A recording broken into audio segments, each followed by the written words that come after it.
If You Were a Kid on the Mayflower by John Sun.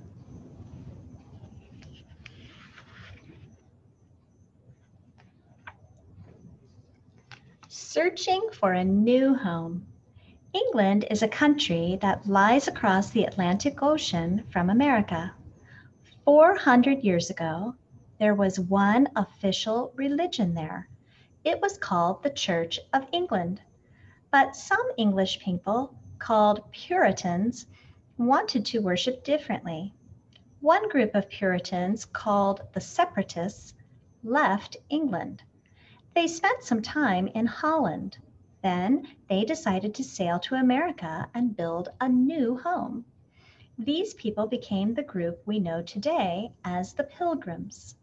Imagine being a kid sailing across the Atlantic Ocean. You would be on a ship called the Mayflower. You would share a small, crowded space with many other passengers. The voyage would be long, difficult, and dangerous. Turn the page to board the Mayflower as it sails into American history. You will see that life today is a lot different than it was in the past. Meet Hope. Hope Smith is the middle child of a Pilgrim family heading to America. She has an independent spirit and loves to explore new places. Sometimes she gets into trouble, but mostly she makes a lot of new friends. She has been on the Mayflower for 1 week. She already knows the ship and its passengers better than the crew. Her mother is expecting a baby to be born when they arrive in America. Meet Theodore. Theodore Williams was born in Holland after his parents moved there from England. Now they are moving to America. Theodore is sad to be leaving his home in Holland. He will miss his friends. The ship that is supposed to carry Theodore's family to America is called the Speedwell. But the ship sprang a leak after a short time at sea. Its passengers have to squeeze onto the already crowded Mayflower.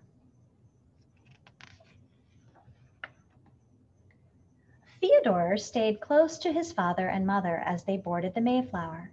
It was a bigger ship than the Speedwell, with tall masts and many sails. The busy crew stopped to stare at the new passengers. Theodore wondered if the men could tell that he was not a good swimmer. The passengers below deck didn't seem much friendlier. "Where will we put them?" someone asked. In the shadows, Theodore noticed a girl smiling at him. Maybe he would make a new friend. A record of the journey.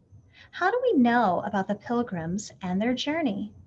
A book called Of Plymouth Plantation tells us a lot. The book is the journal of William Bradford. Bradford was one of the Pilgrims' leaders. He writes about everything that happened at the time.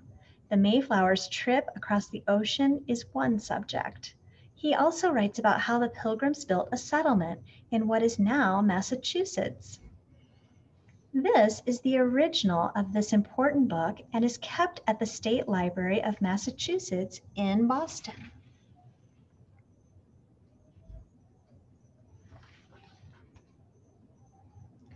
Hope saw how many new passengers were coming on board. She worried there would not be enough provisions for everyone. She knew what was in the ship's hold. She had counted all the barrels in there twice. She saw that one of the women was pregnant, like her mother. The boy standing next to her looked scared and unhappy. Hope smiled to make him feel better. She stepped forward and asked the boy what his name was. "I'm Theodore," he said shyly. "What's for lunch?" Food choices were limited for the crew and passengers aboard the Mayflower. They mostly ate hardtack, a hard, dry biscuit. They also ate beef, pork, or fish, but it was heavily salted so that it wouldn't spoil. The main drink was beer. This is because water stored for a long time on the ship could make people sick. Hardtack never spoils as long as it is kept dry.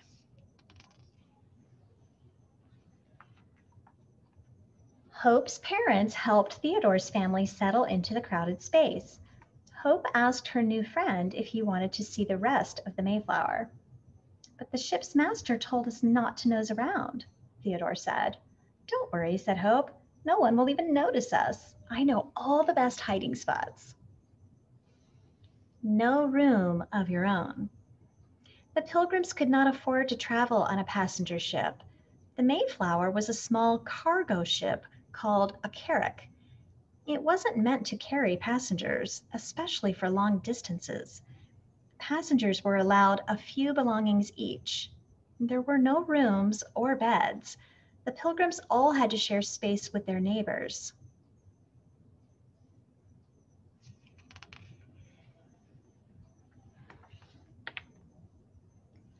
Hope led Theodore through the decks of the ship. Soon they reached the hold at the bottom. Theodore's eyes widened at the rows and rows of barrels. This was where all the food and supplies were stored.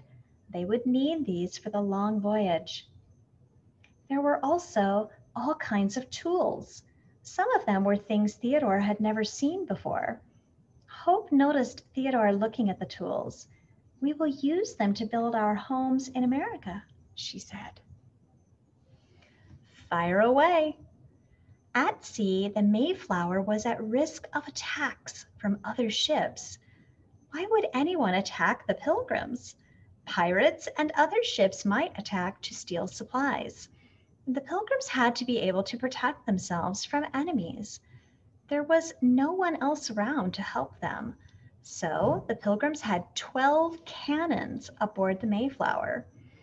Thankfully, no cannons were fired during the Mayflower's voyage.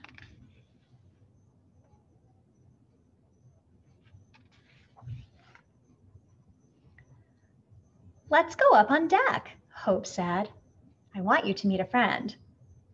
They walked between the busy crew members on deck. Hope knocked on a wooden door. A bearded man poked his head out. Oh, it's you, he growled. Looking for more scraps? Stub, this is my friend Theodore, Hope said brightly. Stub held out his big hand. In his palm were 2 squares of cheese. Hope looked at Theodore. Our moms need it, she said. Finding their way across the ocean. Long ago, the technology for sailing ships was very different. Crew members aboard ships like the Mayflower used simpler tools to find out which direction they were heading. One of these tools was called a cross staff. Sailors would line up the cross staff with the horizon and a certain star. It helped them figure out the ship's current latitude. The cross staff helped determine how far north or south a ship was.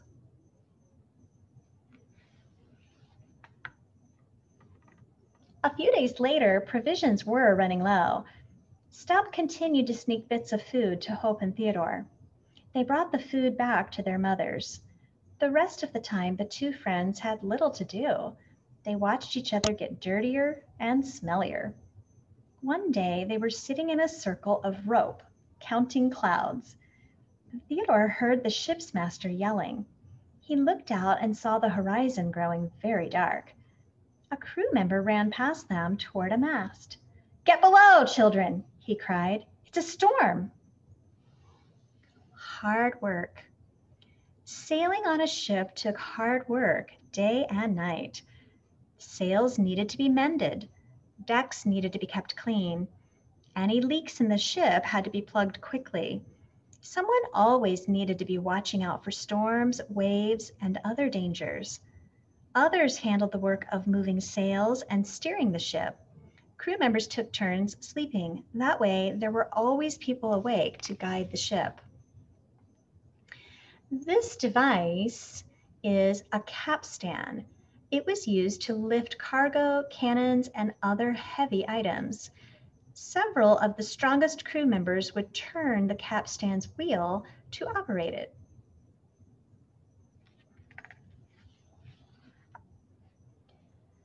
The Mayflower sailed straight into the mighty storm. The ship was tossed about like a piece of cork. Cold ocean water poured inside. It soaked the passengers and all their belongings. Even the hold took on water. Some of the provisions were ruined. Hope and Theodore held on to each other tightly. They felt sick, cold, and scared. Even the dogs on the ship stopped barking. The storm raged on. There was nothing for Hope and Theodore to do but wait it out. The crew worked hard to keep the ship afloat. Animals aboard the ship. In addition to human passengers, there were also animals aboard the Mayflower. At least 2 dogs came along. One was an English Mastiff, and the other an English Spaniel. Pilgrim journals mention chicken broth, so historians believe chickens must have been on board too. Some think there were also a few pigs. These would help the Pilgrims start their settlement in America. Chickens, pigs, and dogs, such as the English Spaniel, were important to new settlements.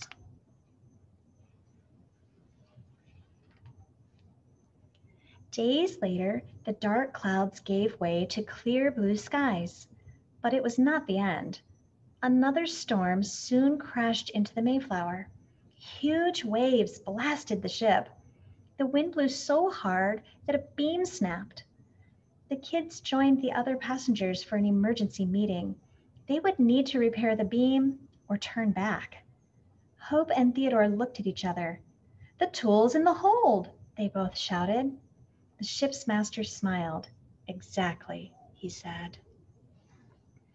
Are we there yet? Sailing ships like the Mayflower were powered by wind. At sea, strong winds could blow up to 80 miles per hour, making the 3,000-mile journey across the Atlantic Ocean normally took a little over a month. That's if there were no storms during the entire voyage. But heavy storms extended the Mayflower's voyage to 66 days. That's more than twice as long as it should have taken. An hourglass was one way to keep track of time on the Mayflower.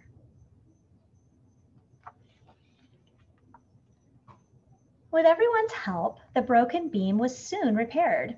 The Mayflower was saved. "You two will make great sailors one day," the ship's master said to Theodore and Hope. He was very impressed with their quick thinking. The ship's master told the kids they could spend the night outside on the main deck. That night, the two friends counted the stars until they fell asleep. It had been quite a day. In case of emergency. What if the Mayflower had started to sink during the storm? The passengers would have had to escape using lifeboats. There was one small sailboat on the top deck called a shallop. It could carry about a dozen people. There was also a longboat that needed to be rowed by 10 to 12 men. But the 2 boats weren't big enough to carry all the people on board. Thankfully, the Mayflower never sank. The shallop on the Mayflower looked like this.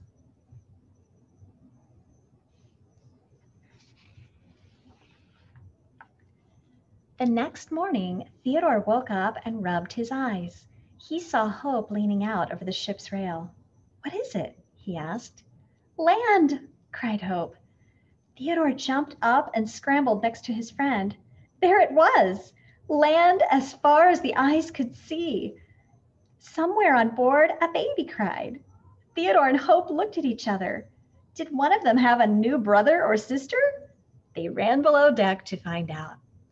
It was November 9th, 1620. The Mayflower had completed its long journey. Life and death. The Mayflower carried 102 passengers and 30 crew members. Only one person did not make it to America. His name was William Button. Button was sick for most of the voyage. He died just 3 days before land was sighted. One baby was born aboard the ship. He was given the name Oceanus. William Bradford wrote a list of all the Mayflower's passengers.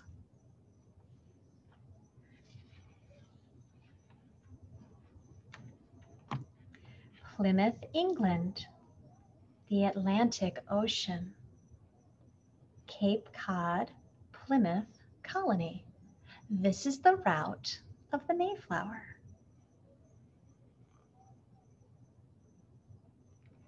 Timeline. 1608, separatist Puritans leave England and move to Holland. August 5th, 1620, the Speedwell and Mayflower begin the voyage across the Atlantic Ocean. September 6th, 1620, the Speedwell returns to port. Some of its passengers move to the Mayflower and the ship leaves Plymouth, England. November 9th, 1620. The Mayflower's crew spots Cape Cod just as the sun rises. December 26th, 1620. The Pilgrims finally settle in Plymouth, Massachusetts.